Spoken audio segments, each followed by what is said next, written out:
on dit que c'est la Iloula, donc le jour de la mort du tzaddik Rabbi Yehuda Anassi. Rabbi Yehuda le prince. On sait que dans la Torah, il y a un verset qui dit Dor roler vedorba. Quand il y a un grand tzaddik qui s'en va, avant Hachem de faire partir le grand tzaddik, un grand juste, pour le remplacer, alors il y en a un nouveau qui arrive dans le monde. C'est ce qui s'est passé.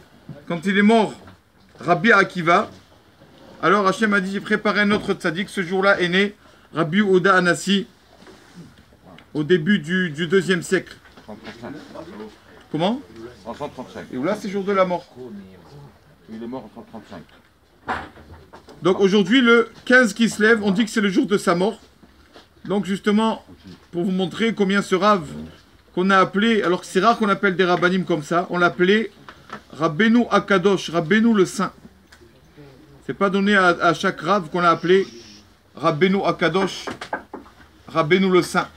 Pourquoi on l'appelait Rabbeinu le Saint? Parce que un des comportements qu'il avait, c'est qu'il n'a jamais, d'accord, baissé sa main en dessous de la ceinture, tellement qu'il faisait attention à ses actions. Il avait même ses mains, à chaque action qu'il faisait, il faisait attention à chaque mouvement qu'il faisait.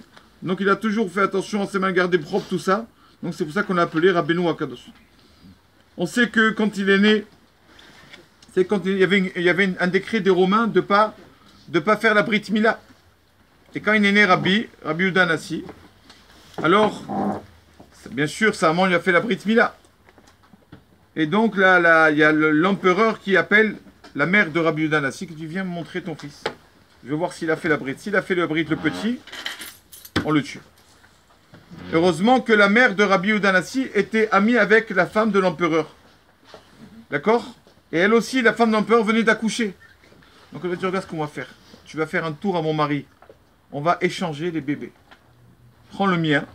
D'accord? Moi, j'ai pas fait la Brit Mila. Et laisse-moi le tien. Et donc, pendant 2 ans, elles ont échangé les bébés. La mère de Rabbi lui a dit, voilà mon fils. Voilà, il n'a pas fait la Brit. Là, c'est tranquille. Et donc, pendant 2 ans, comment il s'appelait ce petit-là, Anthony, il y a un truc en français, Antonius, un truc, mais ici il dit exactement c'est lequel. Oui. Bon, et ce bébé-là, non-juif, qui a allaité du sein de la mère de Rabbi pendant 2 ans, finalement s'est converti. Il était rentré dans la Torah et tout, parce qu'il a mangé du lait kasher. Regardez l'importance de l'alimentation. Alors Rabbi a dit plusieurs choses, on va dire aujourd'hui. Déjà, bon, c'est lié à la halakha aussi, parce que c'est une prière qu'on dit tous les matins. Marcus Aurelius. Merci, Marcus Aurelius, Razak. Donc il dit, Rabbi disait, c'est la prière qu'on fait tous les matins. Je te souhaite, on te demande Hachem, sauve-nous, mais Panim, des gens insolents, mais Azout Panim, d'être nous aussi insolents. Mais Adam rare, d'un homme mauvais, mi pégarar, d'une action mauvaise, mi itzara, du mauvais penchant, d'un mauvais copain. D'accord? Faire attention à tout ça.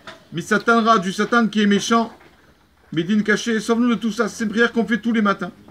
Et ça, c'est Rabbi qui l'a institué. Vous savez aussi, on l'a dit dans la halakha il y a quelques jours, que quand on est invité chez quelqu'un, alors on dit, on le bénit, que c'est bien réussissent, que ces affaires réussissent. Ça, ce qu'on dit dans la prière des invités, qu'on a invité chez quelqu'un, qu'on ajoute dans le Birkat Hamazon, ça aussi c'est Rabbi qui l'a institué. Ce Rav la Rabbi, on sait qu'Akadosh Baruch Hu, avec les justes, il est très minutieux.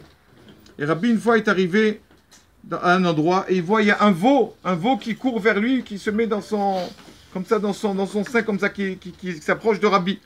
Hein, égal un veau. Pourquoi? Parce qu'il a compris, Rabbi, que ce veau ne voulait pas, on voulait faire la shrita, et Rabbi, et le veau, il voulait pas y aller, il voulait rester encore un peu en vie. Alors Rabbi lui a dit, vas-y, Zil, vas-y, les cartes Notsarta, tu as été créé pour ça. Tu as été créé pour ça. Il est allé comme ça. Quand il lui a dit ça, dans le ciel, il y a eu un peu une accusation sur Rabbi. Quoi? Est-ce qu'il n'a pas pitié pour les créatures? Il n'a pas pitié, direct, il lui a dit, allez, vas-y, va te faire la shrita. Un homme comme Rabbi, un ange, il devrait avoir un peu plus de pitié. Et à cause de ça, pendant 13 ans, Rabbi a eu des épreuves. L'épreuve la plus dure, la Gemara a dit, c'est les maux de dents. 13 ans des maux de dents atroces. Et tellement que vous savez que quand Pourquoi les tzadikim, les justes ont tellement d'épreuves? Parce qu'ils prennent pour nous.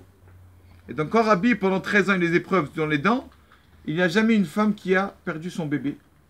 Et il n'y a jamais eu de problème de pluie. D'accord, il y a toujours de la récolte, tout ça. Tout ça, comme Rabbi il souffrait, le tzaddik qui souffrait, il a pris sur lui souffrance de tous les autres.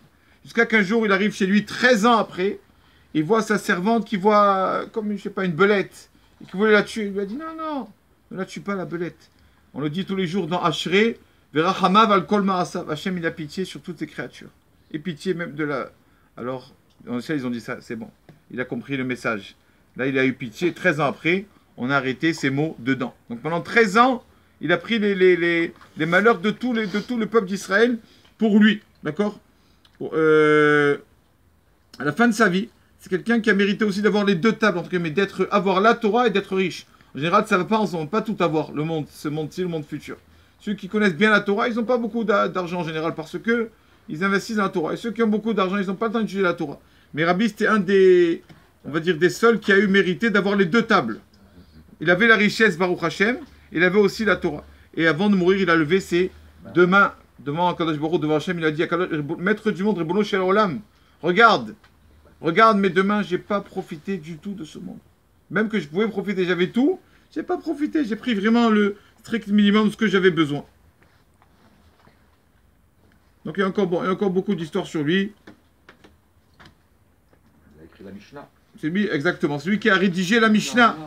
C'est lui qui a toute la Mishnah qu'il a entre guillemets concentré, qui a fait un concentré de compilé toutes les Beth Midrash du peuple d'Israël. Il a compilé dans la Mishnah.